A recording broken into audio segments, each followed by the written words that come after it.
Mr. Chair, we are now live. Thank you. Good evening and welcome to the Town of Ajax Heritage Advisory Committee meeting for Wednesday, February 3rd, 2021. This meeting is being held electronically and live streamed on the internet. All staff and committee members are participating by phone or video. All regular practices and procedures of the committee continue to apply during this electronic meeting. If we encounter any technical difficulties, we may take a brief recess while they're being resolved. Thank you for your patience.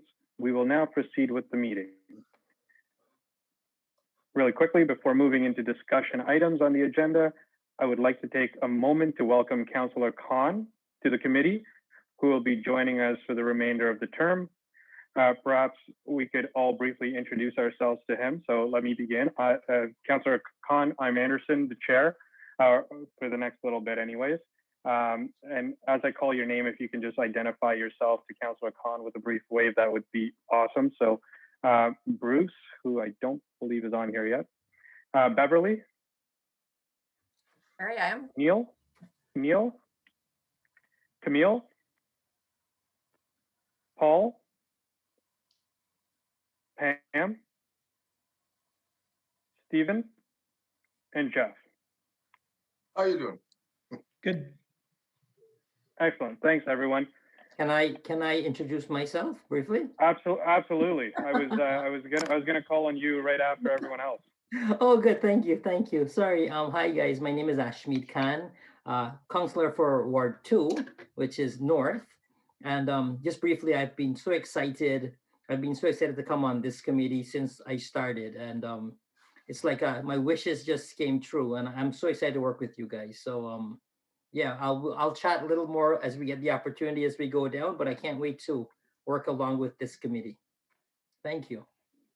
Excellent. We're happy to have you along with us as well, Councillor Khan. So moving on to the first order of business, are there any conflicts of interest from the committee members with any items to be discussed this evening? I see everyone nodding no, so thank you very much. So now let's look to adopt the minutes of the meeting from the previous meeting dated December 2nd, 2020. Do we have a motion to adopt the minutes? Stephen, motion moved by Stephen, seconded by. Can I just one thing to interrupt before we finish that off? Just a little correction. My name was misspelled on page 3. Picky that I am, sorry. Like we're okay. Camille left, I moved in as vice chair last meeting. Correct. Through the chair, that will be corrected. Thank you. And I'll second it. Thank you. And Neil's going to second it as well. Thank you. All in favor?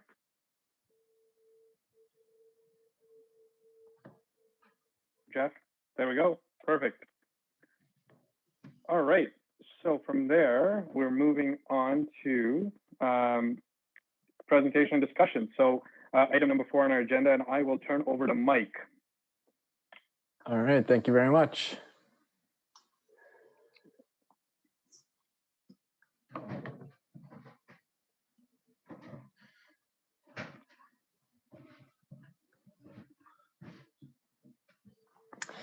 All right, good evening, everyone. There are 6 items I'll be going through tonight, starting with the first being 310 Kingston Road East and the conservation plan. So I hope everybody had an opportunity to review this plan prior to this discussion. But even if you didn't, there's lots of information in here, so you'll have a good understanding. So 310 Kingston Road is a site on the north side of Kingston Road. To provide some context on the map here, you see that giant parking lot just to the left of the property.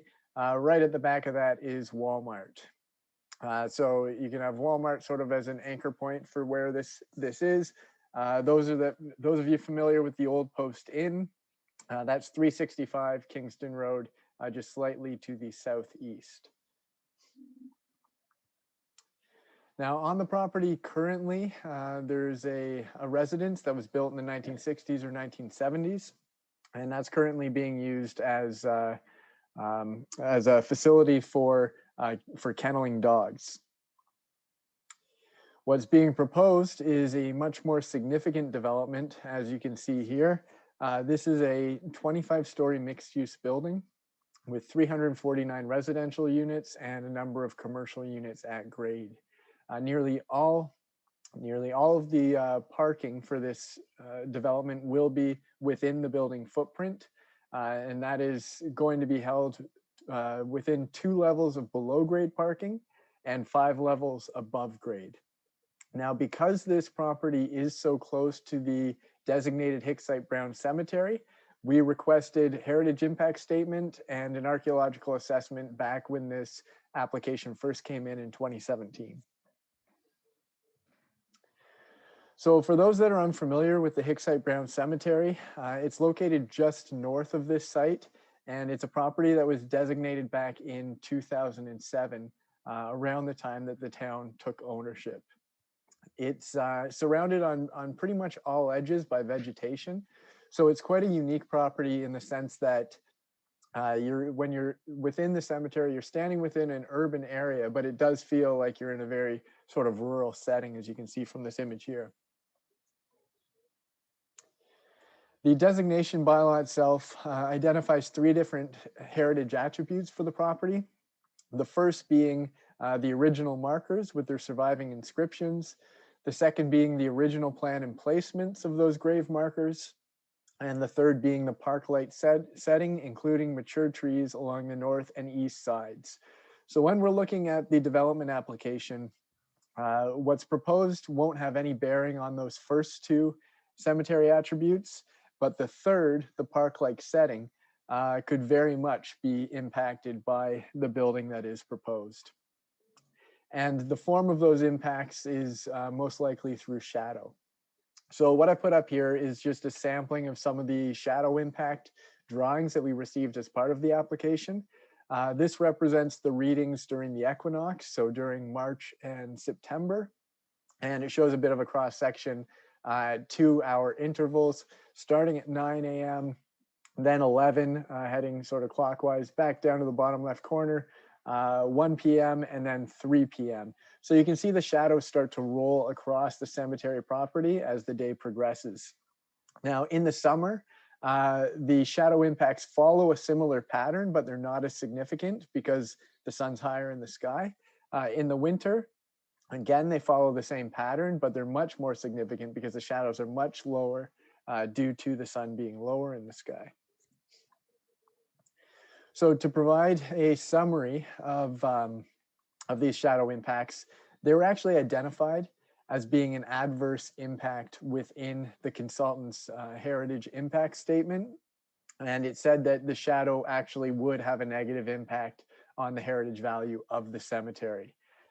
When you sort of try to generalize the shadow impacts over the day, during the summer, you have an average of about 15% of the cemetery covered at any given time by shadow.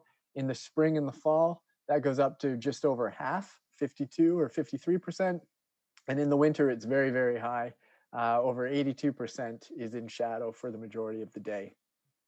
So in order to address these concerns, staff requested a conservation plan really to determine how these shadow impacts can be minimized.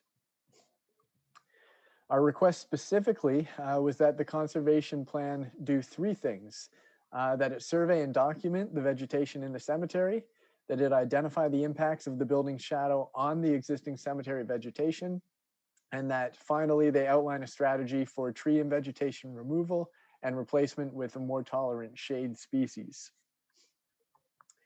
In the end, the consultant determined that all vegetation within the cemetery would be retained. And this was done because the analysis concluded that the trees that exist in the cemetery are mature enough that they won't be impacted by the shadow. So there won't be any immediate decline or death. In addition to retaining all the cemetery vegetation, it was also proposed that a new traditional style metal fence be added along the west boundary, and that an archaeologist be retained to oversee the installation of that fence in order to not disturb any burials or any other historic artifacts that may be present in that area. In terms of the archaeology of the site, at the time the application was first received, there was a stage 1 and a stage 2 archaeological assessment completed.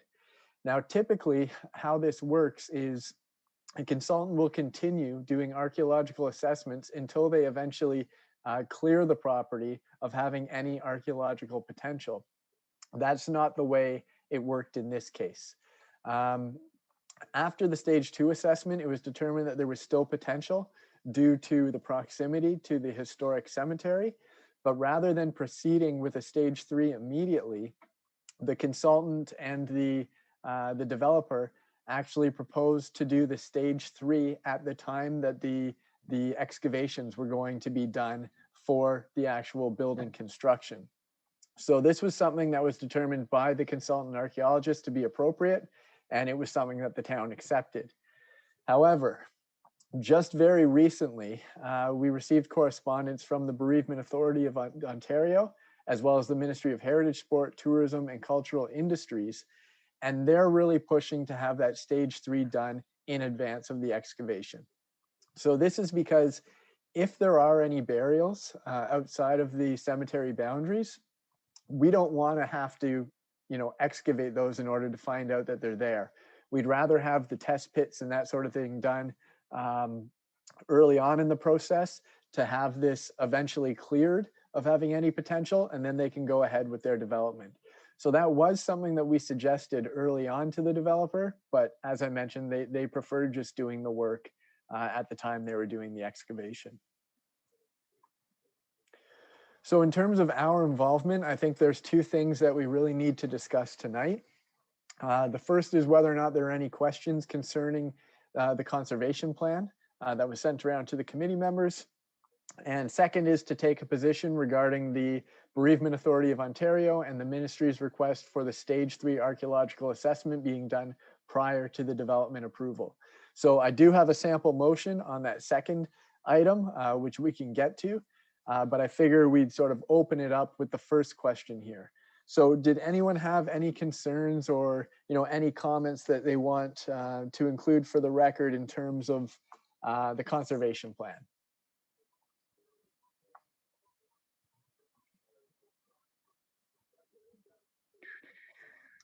Okay, so I don't see anything there. So in terms of the second item, so the archaeological component, as I always mention here, I've provided this sample motion. This is to help guide you in the creation of a motion that you feel is appropriate. By no means do you have to move forward with this motion or even one that really, follows the general sentiment. So it's really up to the committee to determine what any motion on this item should look like. With that being said, I provided a sample here that reads as follows. That the developer be required to undertake a stage 3 cemetery investigation prior to the finalization of development plans and/or any soil disturbing activities on the subject property as recommended by the Bereavement Authority of Ontario and the Ministry of Heritage, Sport, Tourism, and Cultural Industries. So I will open that up for discussion. Did people want to provide any modification to that or to move forward with any other sort of motion, or is this something that the committee's comfortable with?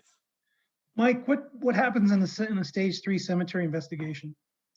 So the stage 3 is going to be, I'll back up I'll explain the first few stages. So stage 1 is really a desktop review where they're just looking at the history of the site, reading up on, through secondary sources and primary sources in terms of what's known about the history. If it's determined that there's potential to find archaeological items on that property, they move to a stage 2, which is test pits in certain locations. And they're quite small test pits, and they're quite spread out.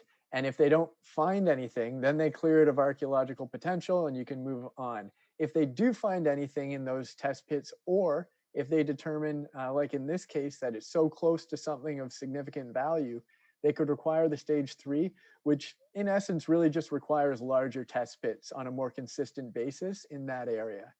So it is going to be a very controlled excavation, but it's done by licensed archaeologists. So they can recognize as soon as they're getting into any territory where they might come upon any burials, rather than having, something like a big backhoe out there doing, taking huge chunks of ground out of the surface with just an archaeologist watching. Because in situations like that, as you can imagine, they may have some significant disturbances before that archaeologist is aware of it.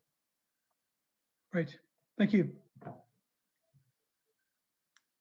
So I saw a few. Did you want to sort of control the questions, Anderson? Yeah, sure. So I'll let Neil go first, followed by Councillor Khan, and then Brenda. Mike, does that stage 3 study stay within the boundaries of the cemetery or outside into the property under development, or what? Yeah, so it's going to focus on a 10-meter swath of land across the north portion of the development site. So they wouldn't do any digging on the cemetery because the cemetery won't be impacted, but they would dig within 10 meters of the southern boundary of the cemetery. Thank you. Okay, on to Councillor Khan. Thank you very much, Anderson. Mr. Sachak, the stage 3, if they were to find any remains, how do we know this is not something of foul play and it's just historical? Like, are the police going to get involved just to make sure? Because from backgrounds that I know of, people would usually hide, their crimes within that boundary of an existing cemetery. So with the stage 3 as they dig around, if they were to find a remain, would it just be acknowledged or considered something from the heritage, or would it be investigated further?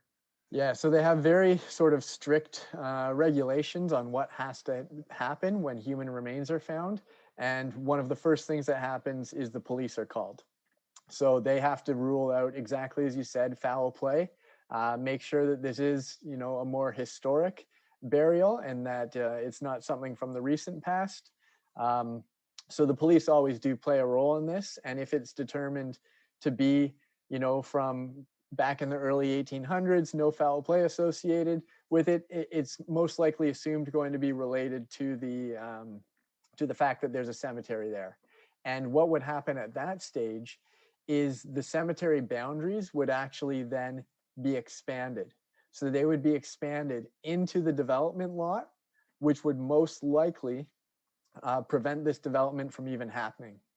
So this is why we advised the developer at the outset that they should do this study up front, because it's in their best interest to know right off the bat if they're going to be able to proceed forward. When they said they'd rather hold off and do it at the time of excavation, it raised a few red flags for me, because it got me thinking, are they going to follow the proper protocols if they do come across anything? Because this is I think at one point I heard them mention, like, this project is worth more than $100 million. This is a very, very significant project.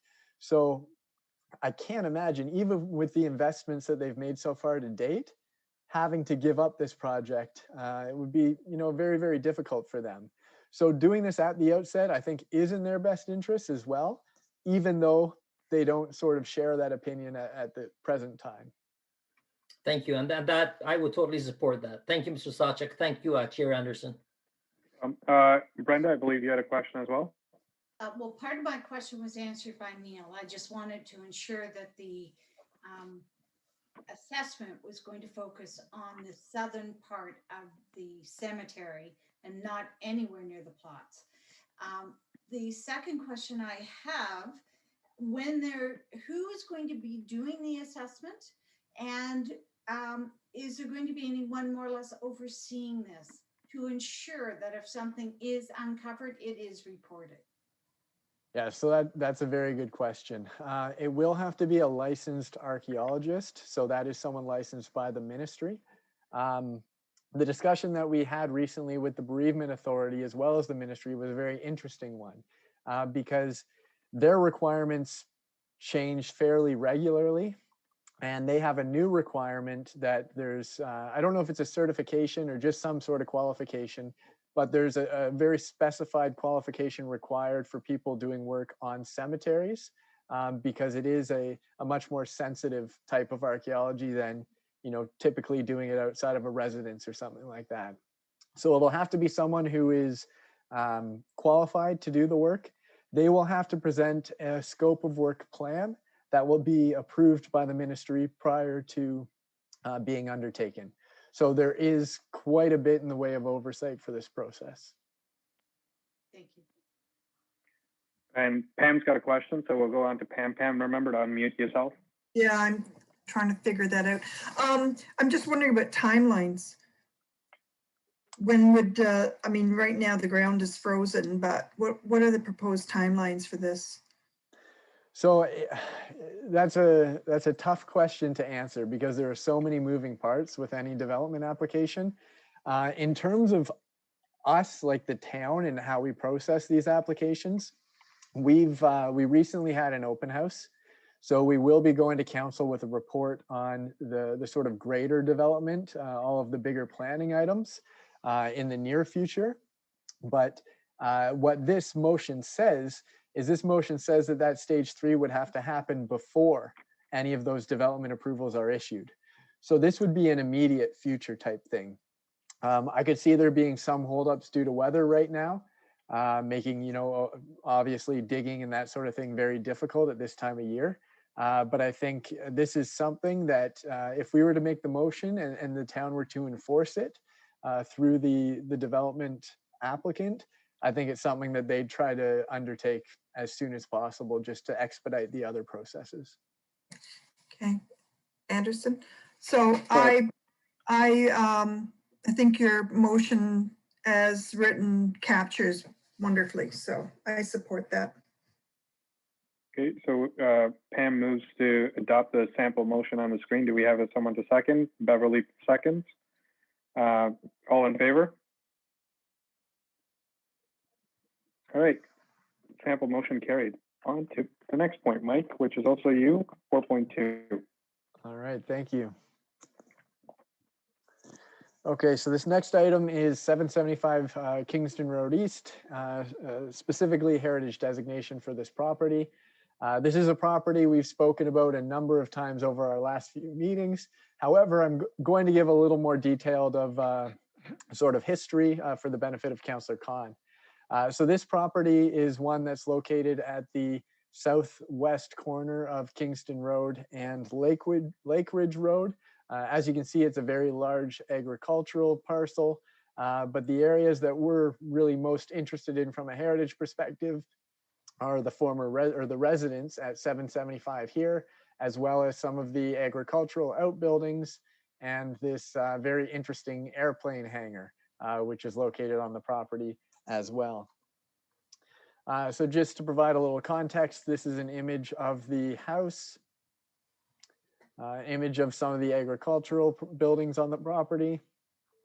And this building, which I had always thought just to be a typical agricultural outbuilding until we received a heritage evaluation report about a year ago, which identified this as being an airplane hangar to support the airplanes owned by the owners of the property across the street, which was known as Red Wing Orchards.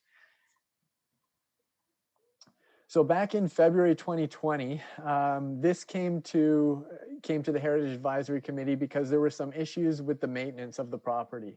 And we wanted to consider ways to ensure that these issues were rectified.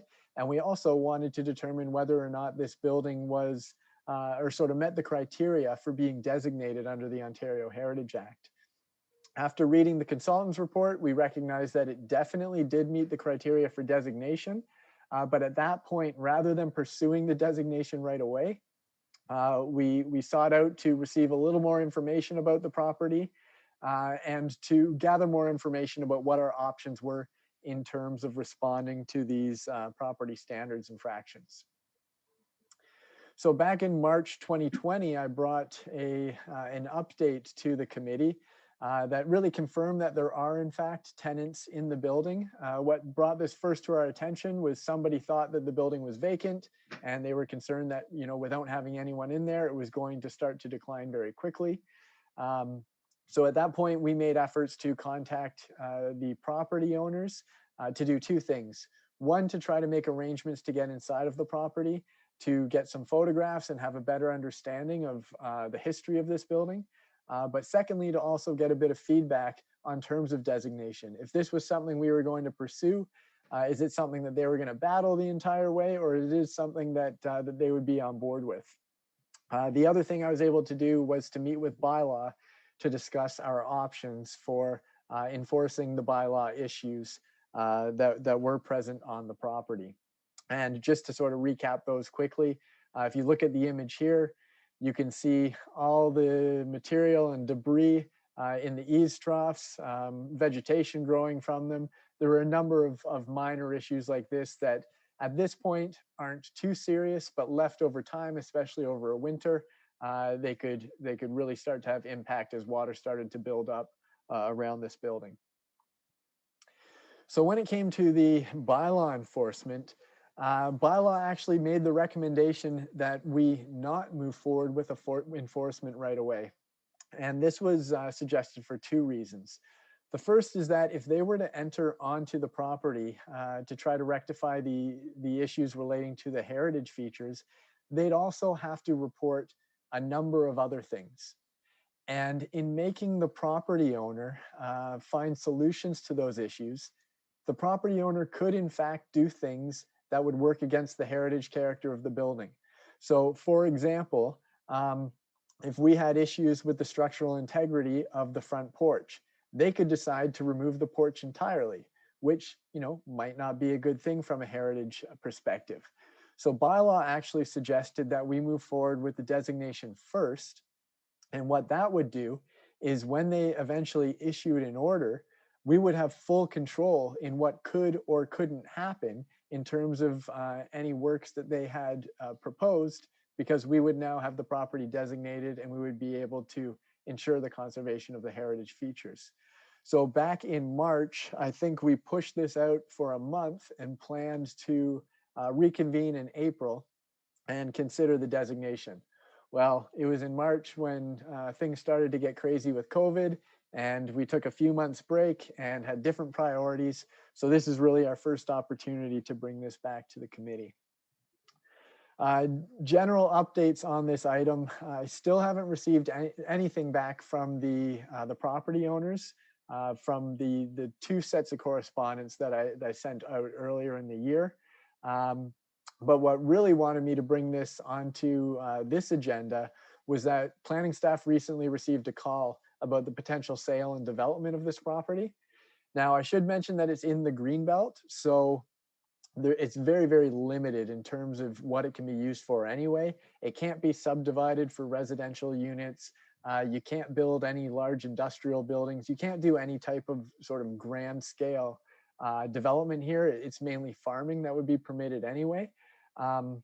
But the fact that the sale was being considered made me think, okay, now is a very good time for us to move forward with the designation, because we would want anyone purchasing this property to have a clear understanding that they could not in fact tear down this property prior to making such a substantial investment. By moving forward with the designation, we will also be able to sort of kickstart that property standards situation again, and hopefully have some of the issues on the property rectified. So I have another sample motion here. You know, I'll preface this with the same things I said about the last one. The committee is open to adjusting this or making any changes that they see fit. But to read the motion that I presented, it reads that staff initiate the process of heritage designation under Part 4 of the Ontario Heritage Act by seeking approval from council to issue a notice of intention to designate. So I'll open that up to questions or comments. So we'll go with Councillor Khan first, because I saw his hand, and then Brenda, you're next. Thank you, Chair Anderson. Mr. Sawchuk, how much land is this that this property is on? I do not remember off the top of my head, but I would say at least 100 acres. It's a massive property, but the way that a designation works is in the designation, it does apply to the entire property, but you specify within the designation bylaw what the important heritage attributes are. So we would be specifically looking at the house and most likely the outbuildings. So Yeah. the heritage designation wouldn't have any impact on any of the remainder of the land. So where I was heading with this, thanks, Mike, was the land, right? If it's up for sale, they're trying to sell it, they're going to do something with the land. If it's right now, it's not being used for anything, is there? Because It's Vandermeer is not far from. Agricultural. Is it being used for agriculture right now? Yes, I Okay. believe so. Okay, and because there are things that can, like, even I'm just thinking out loud. If people are like, for example, in my ward, Audley Recreation Center, that's a $62 million property built on the greenbelt. So there are certain things that are allowed on conservation area, right? So I'm just trying to think who would want to buy that property if they you want to make it clear to them what the restrictions are. So, but if it were sold, they need to know that this is a heritage property. So what you're trying to ask of us now is to make sure we make it into a heritage before it's sold. Is that what you're asking? Essentially, yes. Yeah, I think that's something that's really important for a sale, because this property right now is on our heritage inventory, which we had just had a discussion about recently, but that doesn't afford it any legal sort of standard as a heritage property. So we know that it's important to us, and we know that if somebody wanted to demolish it, we would probably move forward with the designation anyways. But a buyer would never have that information. So as you said, if we move forward with a formal designation, then the information is out there, it's made public, it's registered on title, it's open, and it's accessible to anyone with an interest in the property. Okay, and one last question. Respectfully, I don't know if you were vague on purpose about the ownership and the history of the actual property. I don't know if you don't have, if you have to protect the owner. I don't know. Is there a reason why you're vague with any information on the actual property, the history, and the ownership? No, no. So if I was vague, it's largely because we have very little information. We know that the property sold, I think it was 3 or 4 years ago. It sold, and the property owners are an Ontario numbered company that has a mailing address in Richmond Hill, I believe. So we've sent correspondence to their office on several occasions and haven't received anything back. So I mean, I could see this really playing out in one of two ways. One is that they're just not concerned about anything in our correspondence, and if the town's going to designate it, it's not concerning enough for them to actually provide a response. The other is perhaps that they've put this up for sale because of that correspondence. And now they recognize that it doesn't have the potential that they originally thought, or it might be seen as a burden that they don't want to hold on to. And that may be the reason that it's being marketed for sale. So I'm not entirely sure, and I won't really have any answers considering, they haven't provided any. Okay, and sorry to hog this whole topic, but what makes it qualified as a heritage property? That's my last question. So this property, you'll remember in our discussion earlier in the week, we talked about how there's a set of criteria provided by the province that speaks to whether or not you are significant enough to be designated as a heritage property. And that's broken into 3 categories: historic value, architectural value, and contextual value. This property meets in all those categories. Historically, it has connections back to some of the earliest settlers in Ajax. It goes back to the early to mid 1800s. From an architectural perspective, it's a very interesting building, Georgian style building, which is fairly rare in our municipality, that has evolved really interestingly over time, becoming a semi-detached building over time. And then from a contextual standpoint, the airplane hangar specifically provides a connection to the property across the street, which is, from an architectural perspective, probably the single most significant heritage property that we have in the town. And it's a property called Stonehaven, which is not designated, so something we can consider at a future meeting perhaps. but it's a very, very important property that has connections back to the early GM days and the Oshawa family that, you know, was very much involved in the development of the auto manufacturing industry in Canada. So it's got lots of important connections. Okay, wonderful. Thank you, Mr. Sawchuk, and thank you, Chair Anderson. You're welcome. And on to Brenda for questions. So Mike, you had stated that you haven't had any communication back from the owner. So this would be pursuing a dedication without the consent of the owner. Because I'm going to assume if they've put this up for sale, they haven't gotten back to you, they really don't want to pursue the heritage designation. And we only have one building in town that has been designated against the wishes of the owners, and that's St. Francis. Yeah, so that's a really important point, I think. So Brenda's absolutely right. I think in the past, we've always tried to encourage designations where property owners are supportive. But it's also important to recognize that the Ontario Heritage Act does not require owner consent. And actually, you know, to the opposite, there have actually been cases in the past that have shown that not pursuing a designation because an owner doesn't consent to it is in conflict with the spirit of the Ontario Heritage Act. So it is something that I think we always want to do where possible. You know, why create the conflict where we could create more harmonious situations where we want it designated, so does the property owner. But in some cases, it's going to happen that the property owner doesn't want it designated. And if that's the case, they can make that case to council, and it's ultimately council's responsibility to determine whether or not to move forward with a designation. Okay, thank you. Okay, do we have any further questions? I don't see anyone. So we have a sample motion on the screen. Do we have someone who moves to adopt that motion? Pam, seconded by Jeff, right? Yes. And Neil's got his hand up as well. All in favor? All right. So we will use that sample motion. And with that, we move on to 4.3, the Elizabeth Street Cemetery, which is also Mike.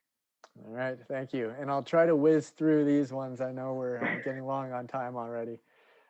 So again, a property we've discussed several times in the past is the Elizabeth Street Cemetery.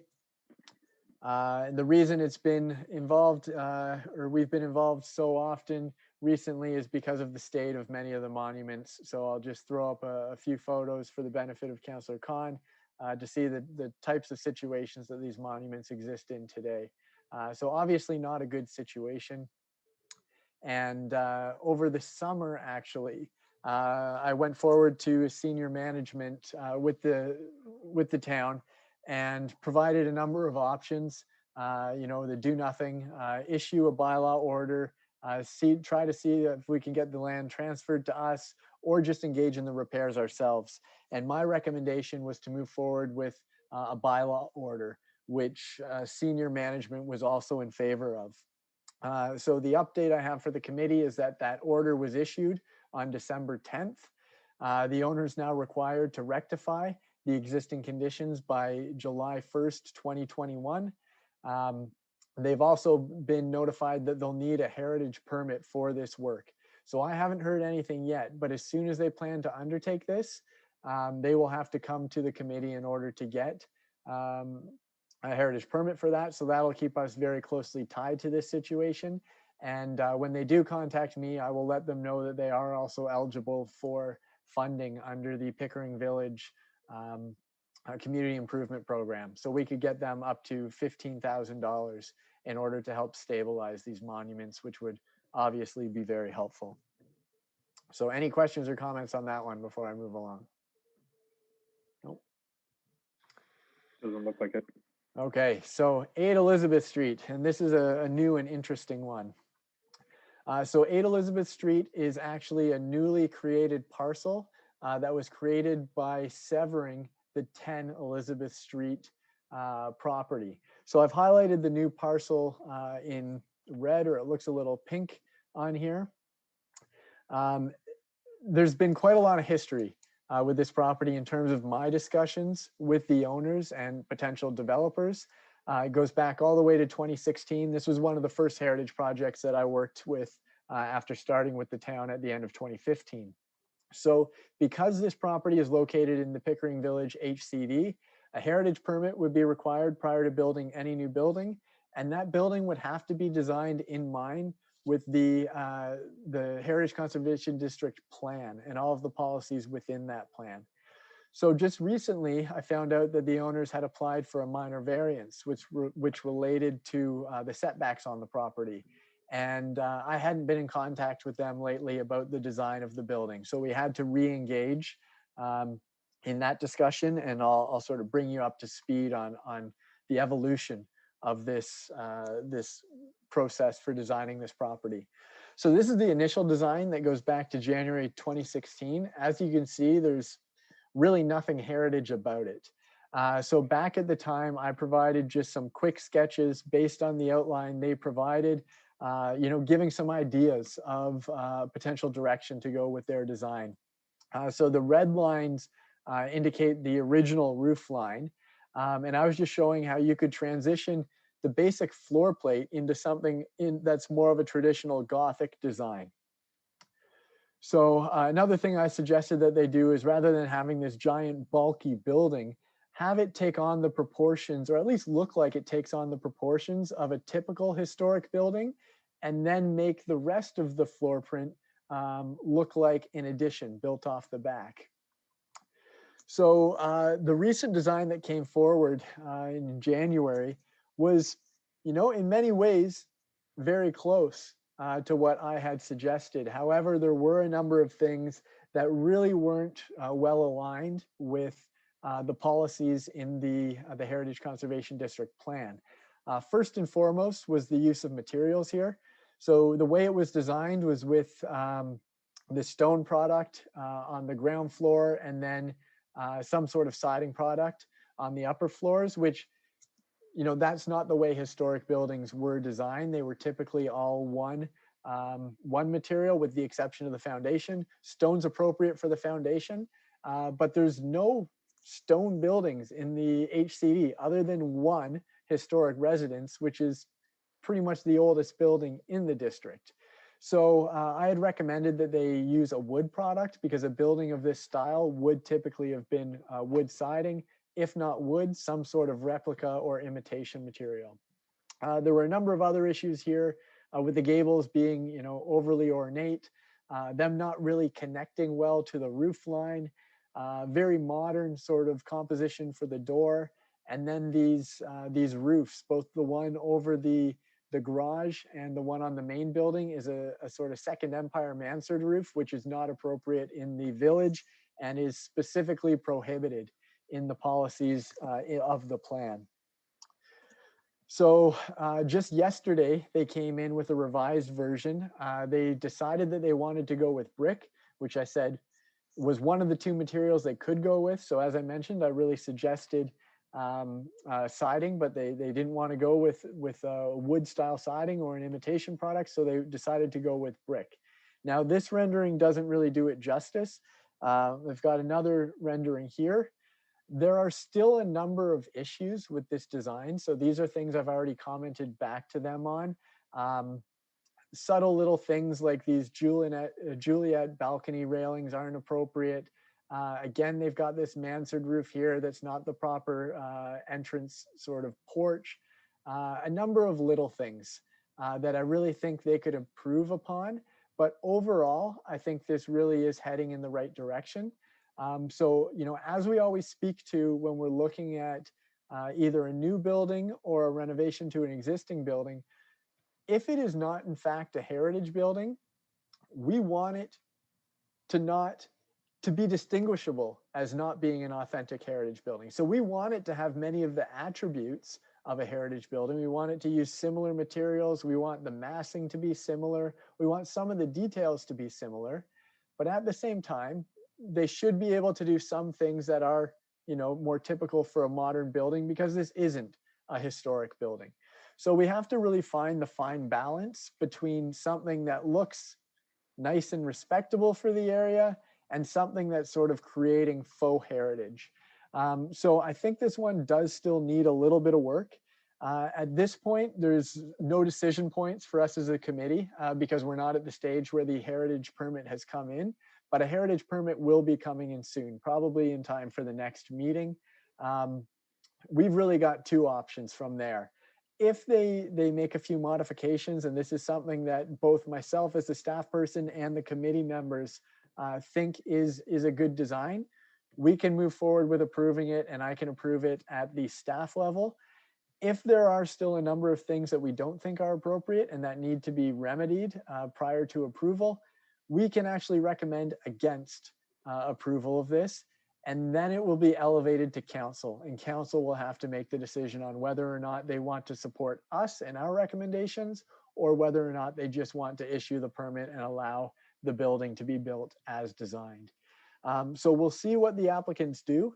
And like I said, I think they're really wanting to get this done. So I hope that it will be something we bring back to the next meeting. So any questions on this one?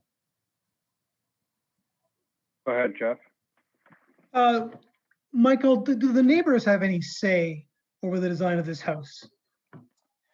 No, so they won't really have any say because, I mean, it's just like a building being built anywhere. There are a number of controls already in place through things like the zoning bylaw, which controls height and setbacks, as well as in this case, you have an additional layer, which is a council approved HCD plan.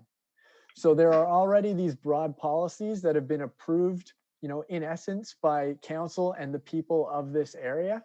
So we use those to control what's being built in the future. Now, in terms of the minor variance, because they are doing things that don't adhere exactly to the standards in the zoning bylaw, the neighbors do have to be notified of that, and they can provide their comments when it goes to the committee of adjustment. So that's an entirely separate process that's outside of our world on the heritage side of things, but the neighbors will be notified of what's being planned, and they will have an opportunity to comment. Thank you. You're welcome. Councillor Khan. Thank you. Sorry to be such a pest, but it's really intriguing. I think I must have missed the correlation between that nice big building you were showing us previously and this little, and this little one. What's the relation? Sorry. And so this building here is 8 Elizabeth Street. Yeah. And the property goes all the way from this fence that you see on the far right side, Yeah. all the way to the end of these trees. So Right. this has now been subdivided. And that big building you see there is actually proposed to go into this area here. Oh, it's not a real building. It does not exist. No, that was a rendering there. It looks like a photo. No, the architect wow. just did a really good job with that rendering. Wow. Okay, good. Thank you. No Thank problem. you so much. Actually, the interesting thing on that rendering is that they even had, you can see a piece of the old home there on the right side. Yeah. And that was the color of it before they changed the siding to the black, Mike. Yep, you're right. Exactly. Cool. Thank you. Now, on that one, just because I noticed when the work was going on with the block that was being put on, did it actually change owners when it went for sale? Because I think I'd mentioned to you at that time that there was no mention on the listing about it being a heritage designated area, right? Right. Yes. So you did mention that, and I did follow up. I don't know. In fact, I imagine it eventually sold. I haven't really kept tabs on it. But I do know that there is an association between the party that was selling this property, I think, is also the party that's proposing this new building here. So Okay. It was the person that bought it originally, bought it with the intention of eventually building here and then severing and selling both properties off. So, I mean, that's one of the benefits of, many of you will remember the situation in the summer where I came across them doing, a bunch of work on this property without any heritage permits. And they seemed very apologetic about that because there was some miscommunication there where they inquired about getting building permits, which they did not require. And they thought that meant they did not require a heritage permit. And so they were very apologetic and they were very sort of forthright with us after that issue was first discovered.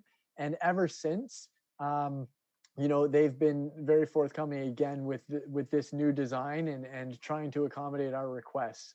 So I think in a strange way, going through that process that we did in the summer with 10 Elizabeth has resulted in a little cleaner and smoother of a process with this new application. All right, should we move along then? Do it. All right, so another quick couple updates. 244 Kingston Road. I'm just going to flip through this one quickly. This is the building in front of the cinema there on Salem and Highway 2. The proposal is for a fine dining restaurant, and as a result of that, they had to add a number of mechanical systems, which we approved by way of a heritage permit back in the summer.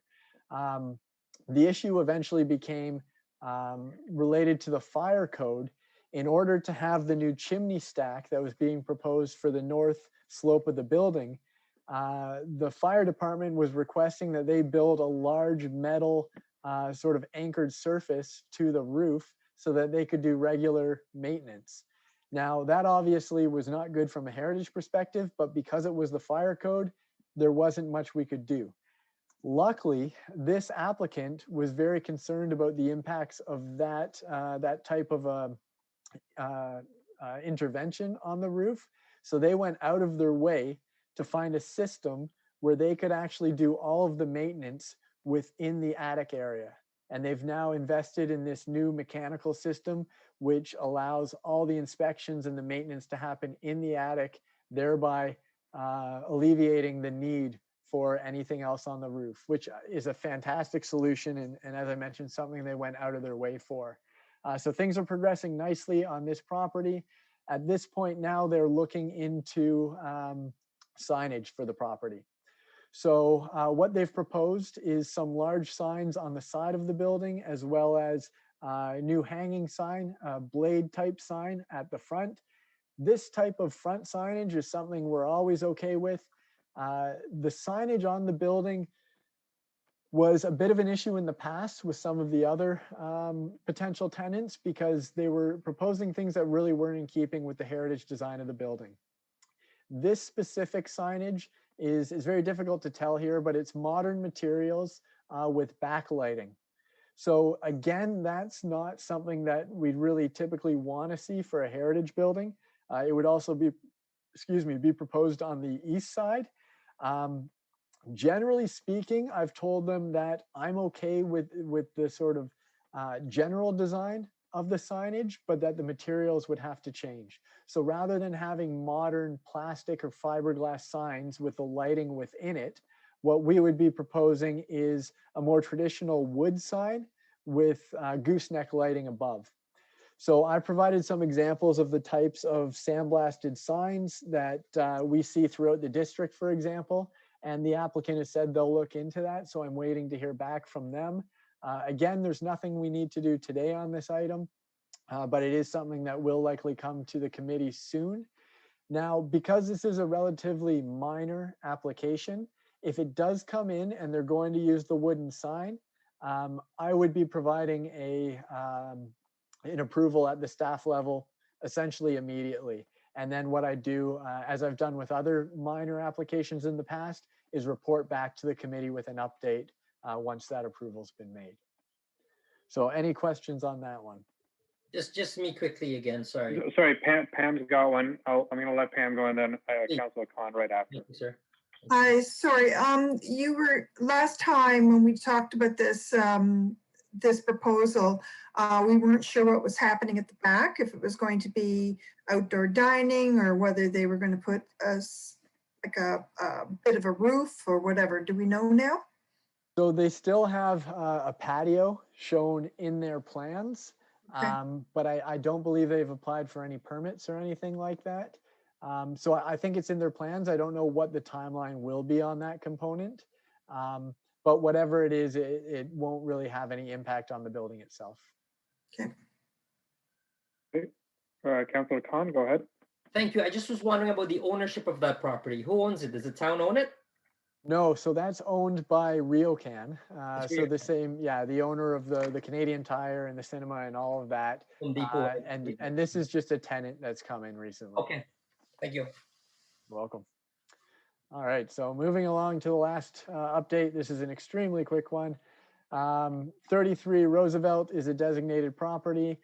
This is one of the DIL sort of manager's apartments, one of 3 that exist.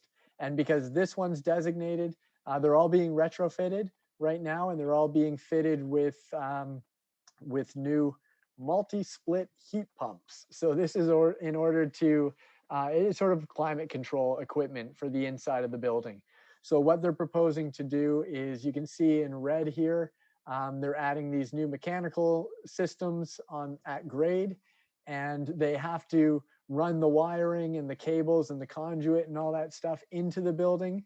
And in order to prevent disturbances within the building, they're just running it up the outside of the building. So it's all going to be bound within something called a speedy channel. And that's a product like what you see here. So it just keeps everything neat and tidy. As I said, it's sort of conduit just to hold all the mechanical stuff inside. I issued approval with this because it was very minor back on December 4th, just requiring that they use white to match the siding, and specifying the locations where this would be run. So we managed to move it away from the street facing sides. So it's going to be on the rear of the building as well as on the south, which is the side of the building. So a very, very quick one that I just wanted to update you on. Any questions or comments on that?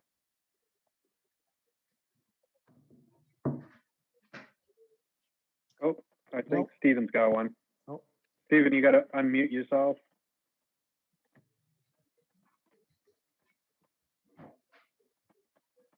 Yeah, you said they were gonna have it on the south side. Is that on the driveway side or onto King's Crescent? Yeah, on the driveway side. So if you I know it. take a look here, yeah, you can see there on the south, and then over here on the rear, which would be, I guess, the east side. I know the building well. All right.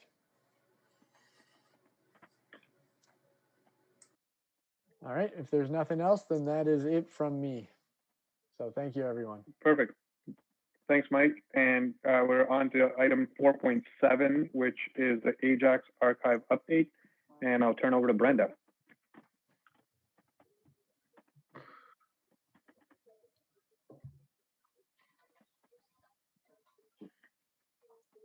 Presentation?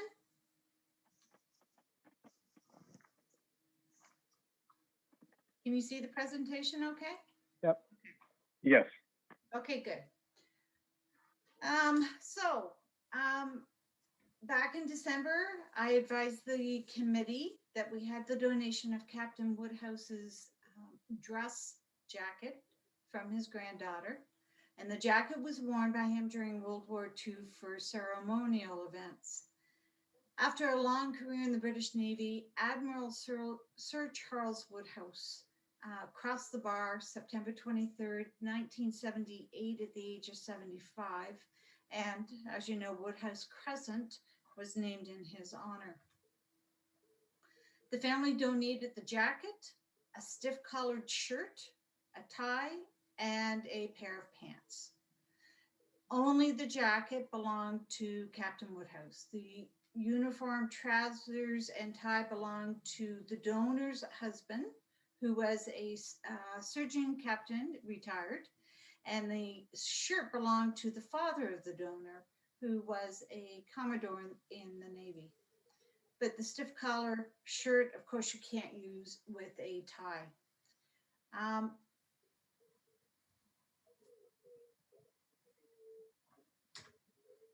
This jacket that we got is similar to what you see in this photo here. These were officers receiving the Royal Highnesses, the Duke and Duchess of York, on the HMS Ajax while it was being built just prior to its commissioning.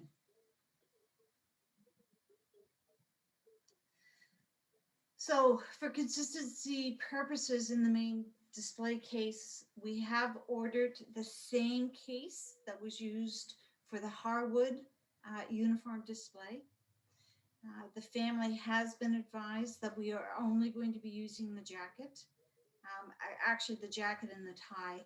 Anderson has graciously provided us with a dress shirt to use with the jacket and tie.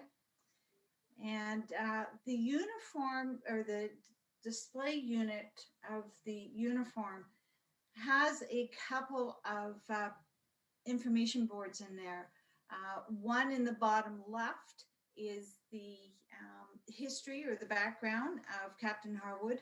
And on the right is a board that lists, and you can't really see it in this photo, but of course he's got all of his ribbon medals up on the left-hand side.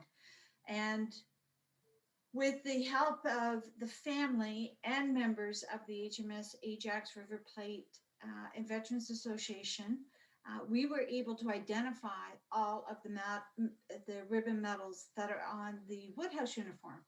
So I'll be doing the same two type of display boards to go into the unit with the Woodhouse jacket. And good news, the display cabinet was delivered to Town Hall on Friday.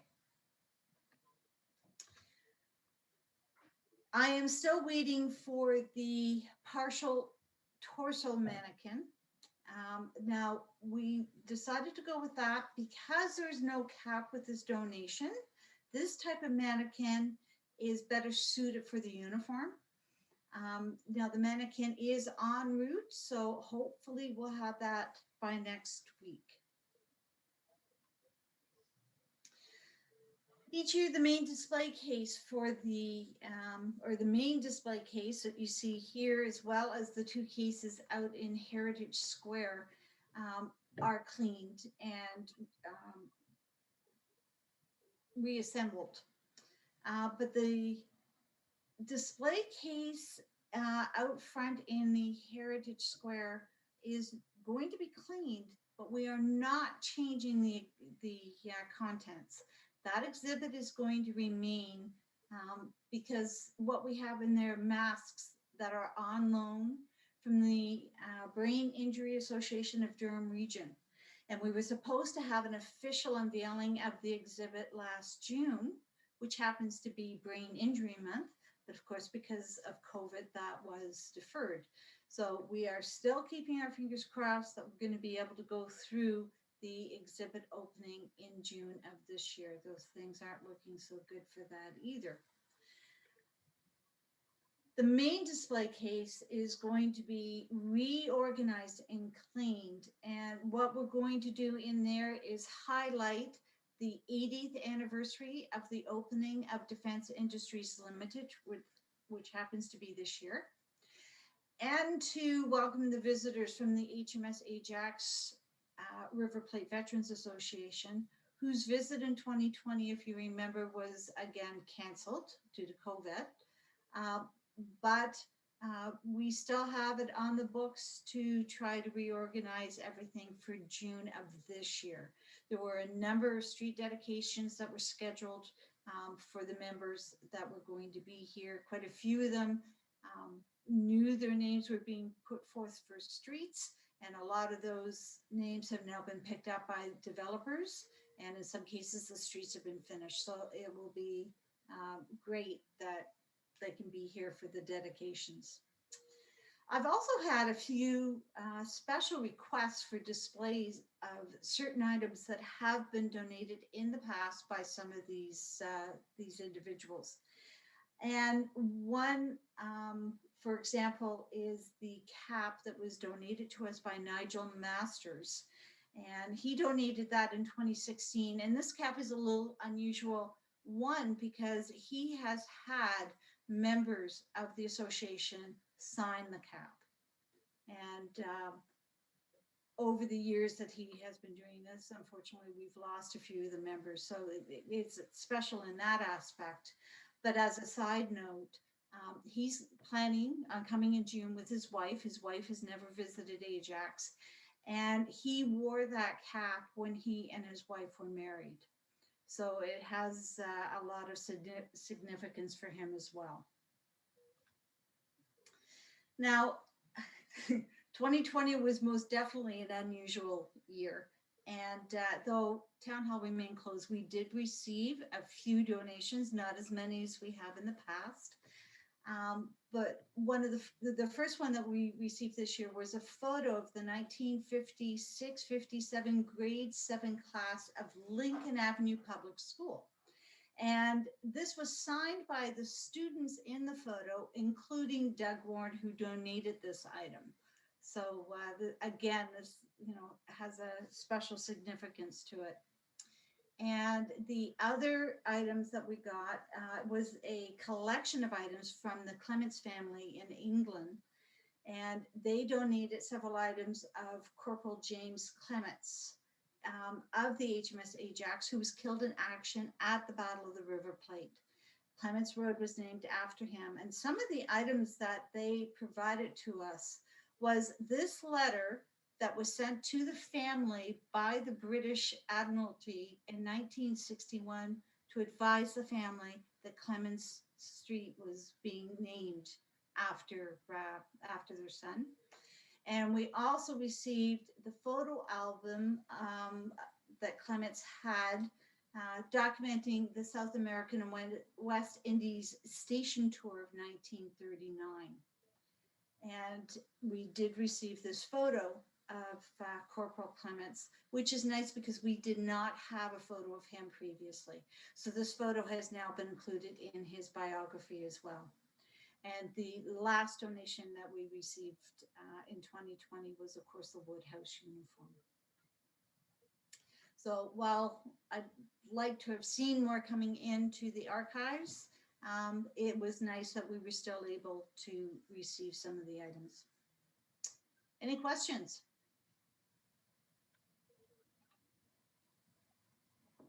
Okay. All right, thank you, Brenda. We're now moving on to item 4.8, which is the video project update, which I believe the subcommittee for the video project is going to take over and present a video for us. Do you know who's doing that? Through the chair, Jeff, did you want to maybe introduce anything, or Pam, before I pull up the video, or just while I get everything? I thought, why don't we roll the video first? Then I have some remarks, and we also have Pam's project that, if you'd like to reveal pieces of it, Pam, would that be good for you? Sarah, I can try to send you the first half of that PowerPoint again if you wish. It might be difficult for me to upload now, but I definitely have the second piece ready to share on the screen. Okay, so why don't we roll this 2-minute video, then I'll have a quick chat about our work so far. Okay, here we go. This is an Ajax Heritage Minute. This is a minute about your town. History is everywhere, and our first stop is the Quaker Meeting House in Pickering Village, built in 1867. It's one of the few remaining meeting houses in the province, and it represents the Quaker settlement which once stood here. Timothy Rogers bought 800 acres in the Devons Creek area in 1807 and established a new settlement.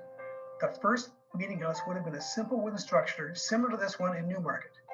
In 1867, they replaced the earlier structure with a new brick meeting house. American Classical Revival in style, it is a symmetrical, unadorned structure which reflects Quaker beliefs of simplicity, modesty, and kindness. Notable features are the common bond red brickwork, round-headed windows, and semicircular arched transom panel. In 1908, the meeting house was struck by lightning, destroying the roof. The original roof was replaced with this Dutch gable roof, which remains today. At that time, the pressed metal ceilings and moldings were added, and Pennsylvania Quakers donated the chestnut benches now located in the Masonic meeting room. Timothy Rogers, his wife, and several of his 21 children and many other Quaker families are buried in the Friends Cemetery across the street. The Rogers communication family are ancestors of Timothy Rogers. With the decline of the Quaker population, the local lodge of Freemasons purchased the building in 1942, continuing the building's long history of community use. In 2015, the town of Ajax purchased and restored the building, creating a fully functional meeting space with modern facilities in half of the building and a unique Masonic hall in the other half. In Quaker traditions, men and women worshiped together, but their meetings were in separate rooms. This was the men's meeting room. Heritage fixtures have carved Masonic symbols, a special layout, and an atmosphere provoking introspection. These days, the lodge is a service club, rich in tradition and ceremony. The modern meeting facility in the other half of the building was the Quaker Women's Meeting Room. It now boasts modern open spaces and the latest in energy efficiencies. This is the first stop on our Heritage Tour. Be sure to visit this website again as we uncover the history of Ajax.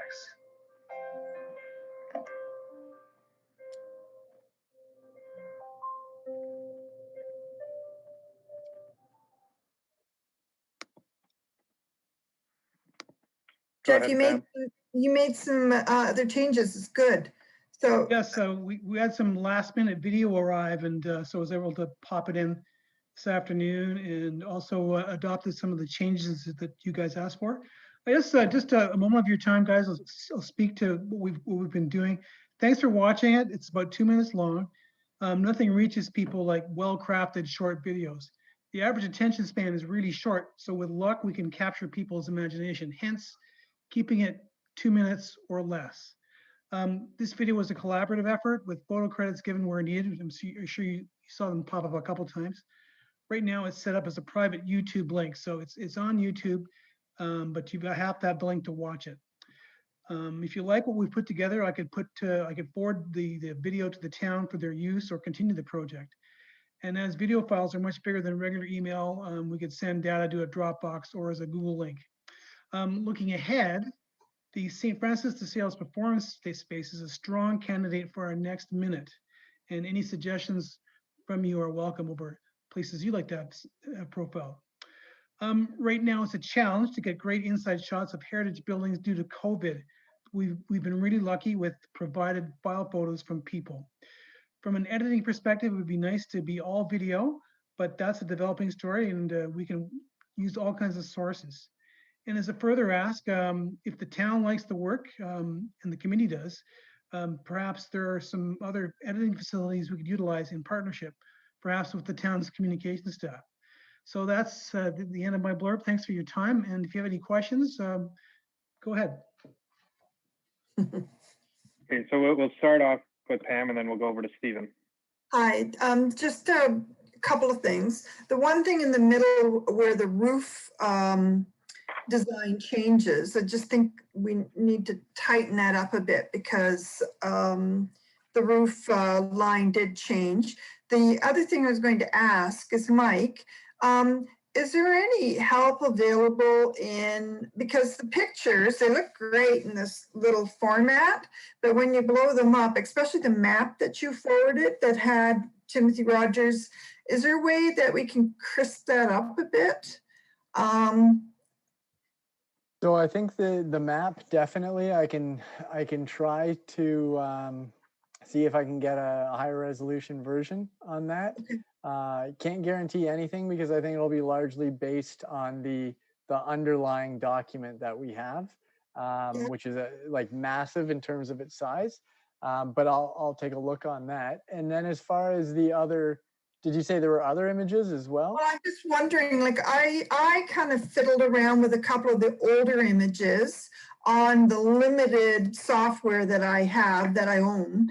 But if the town has like Photoshop or something, some of those could be crisped up a bit. They're really small original pictures. So when they start to blow up, they start to pixelate. And that's just, I was wondering, because I mean, not just for this, but for future ones, if there's any help in just kind of crisping up some of those older pictures. Not the one that was the original roof line, I kind of fiddled with the contrast and I got it a bit better, but like I said, I have very limited software at this point, so. Yeah, we can, I think Brenda might want to respond to this. Yeah, unfortunately, the quality of the original is the biggest challenge. The County of Ontario Atlas, for one, The page coloring is very difficult to deal with. And of course, it's a hand-drawn sketch.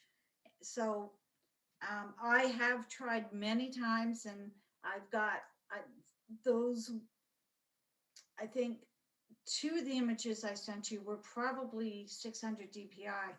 I can't get it much better than that, because then it just starts getting too grainy.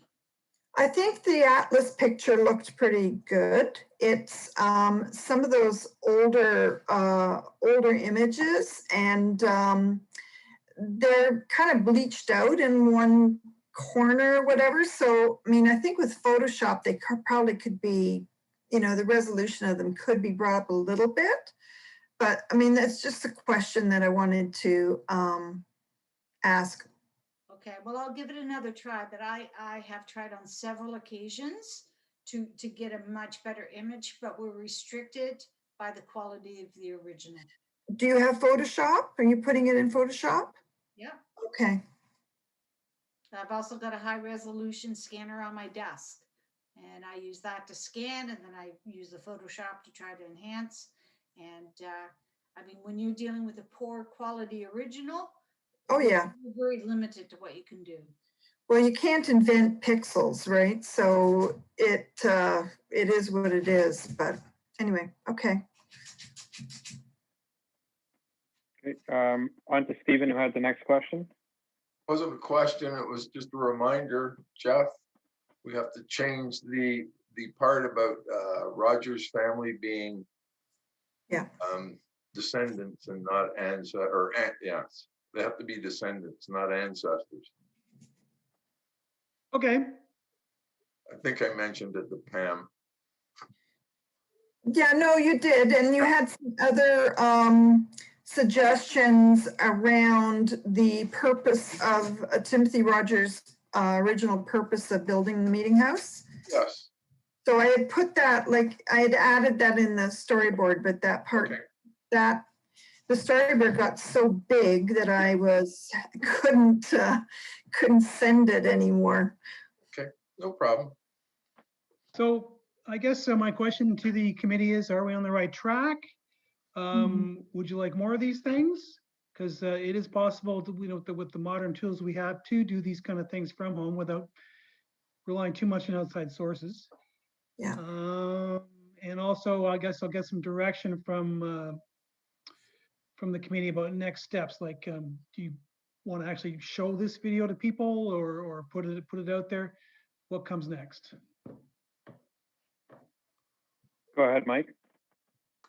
So I just wanted to say, I think it's fantastic. I was really impressed with the quality of the video and the information and all of that. And I know I watched a version of it on my computer that was very clean as well. So if it seemed choppy to the people watching tonight, some of the video footage, it's not actually that choppy. I think that's just the quality of the connection right now.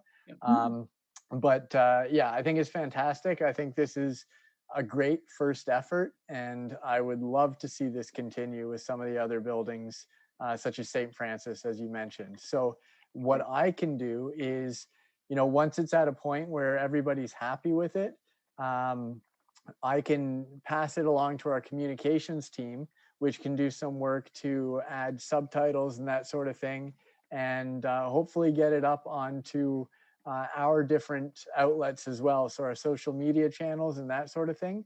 There may have to be some slight tweaks in terms of corporate identity and, you know, some of that stuff that the communications department would look after. But I think it's fantastic. And I also love that it's a project that can be done during COVID. And it's something that you guys have taken the reins on outside of the meetings. And it's clear how much time you guys have dedicated to this. So thank you very much for that. Thanks, Mike. Go ahead, Neil. Question back to Michael. The map with the green outline of the Rogers territory. The original information came from the Canadian Friends Historical Association. Can I send that map back to them for their information and records? Absolutely. Yeah. Yeah. All right. Thank you.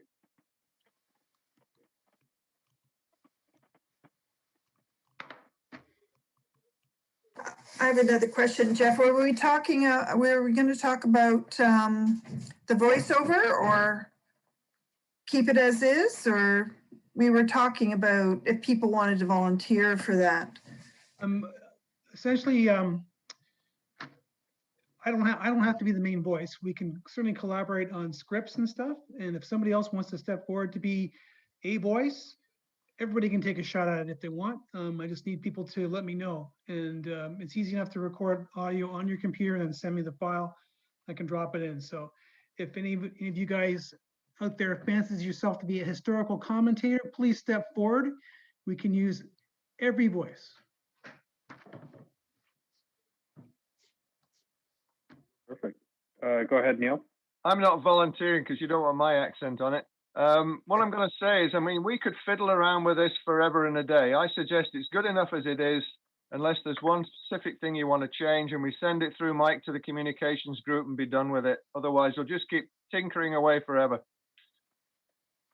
I would echo that because I think we would like to get on to our next project, which is St. Francis de Sales, the performance space. Anyway, I echo that to Neil, and all right. Yeah.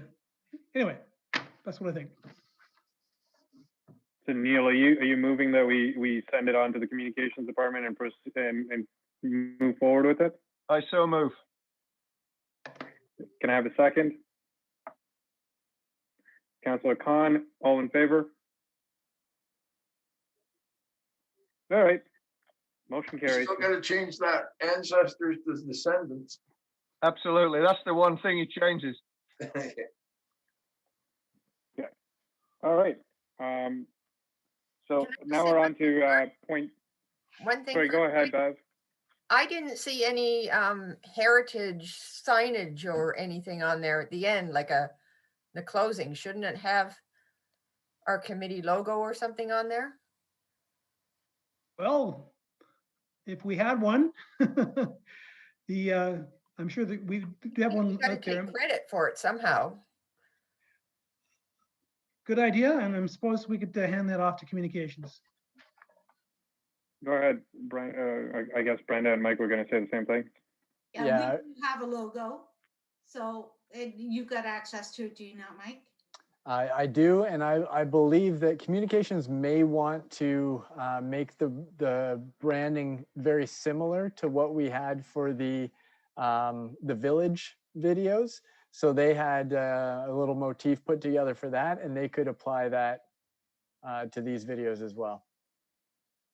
Okay, well done, everyone. Good job. Well, lots of effort all around. Yep. That brings us to number 5 on our agenda for tonight, which is correspondence. And I don't know if everyone had a chance to see the little communication that we got from one of the Patrick Sheehan award recipients that was sent to us. Brenda, do you want to read it to us since it was sent over to you as well? Or there it is. Okay. Yeah, it's pretty small. Merry Christmas. I would like to formally send my thanks for the scholarship I received for the Patrick F. Sheehan Award and apologize for the delay in sending this.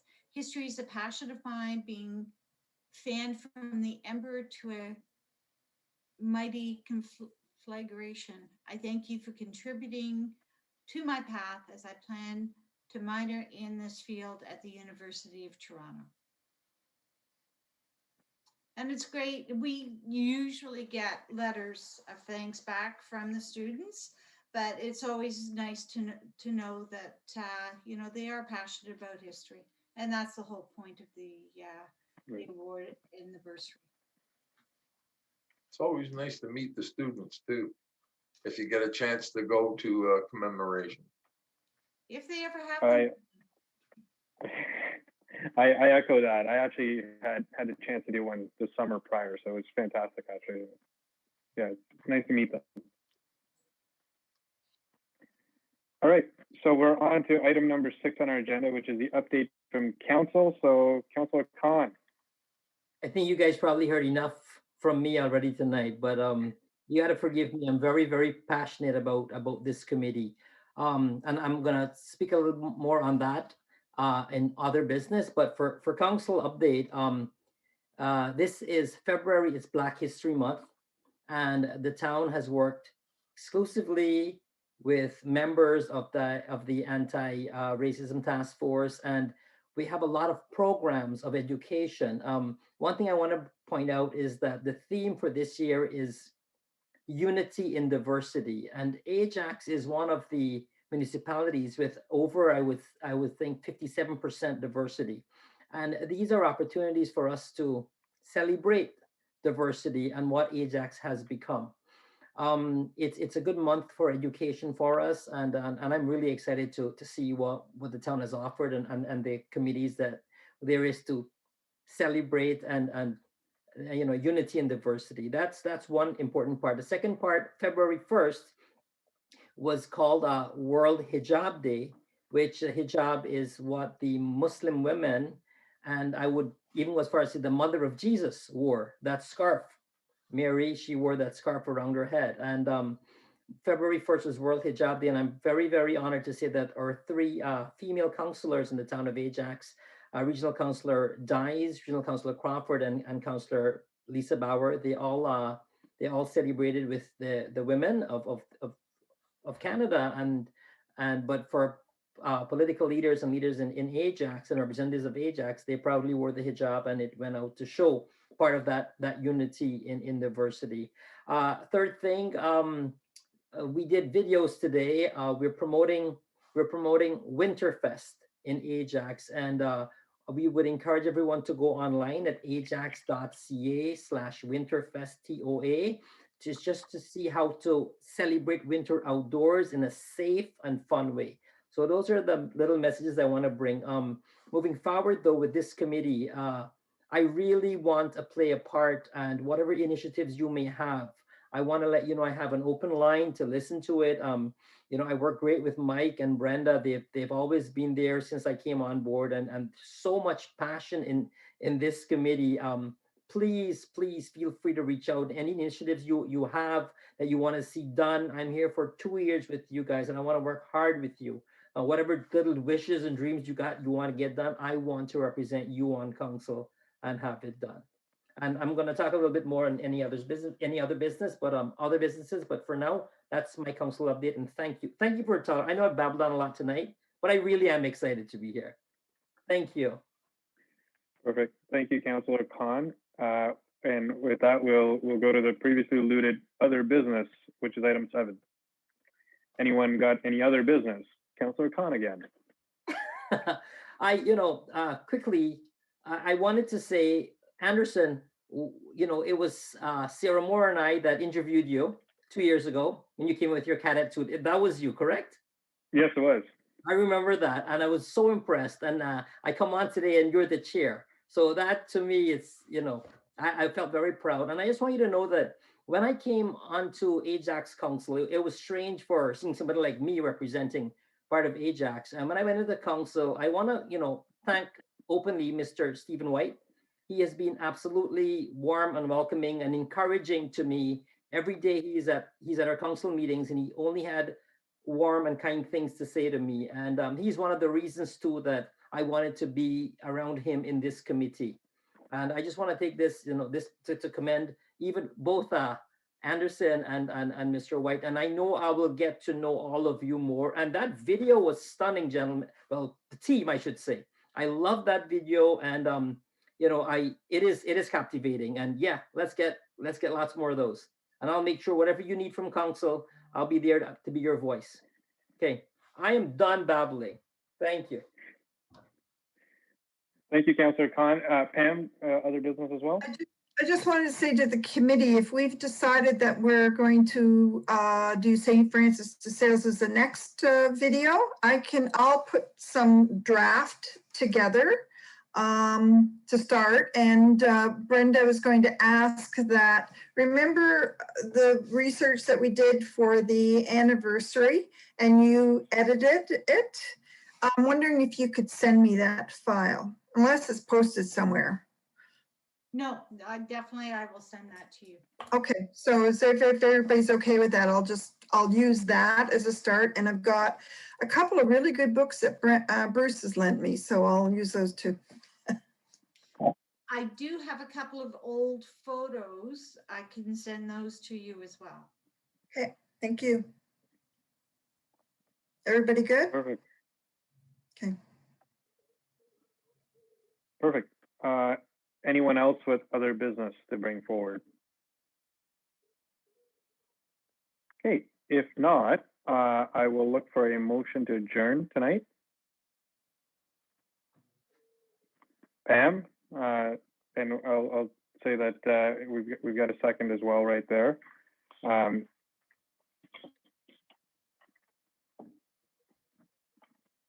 So meeting adjourned. We'll see you guys March 3rd, 2021, electronically again.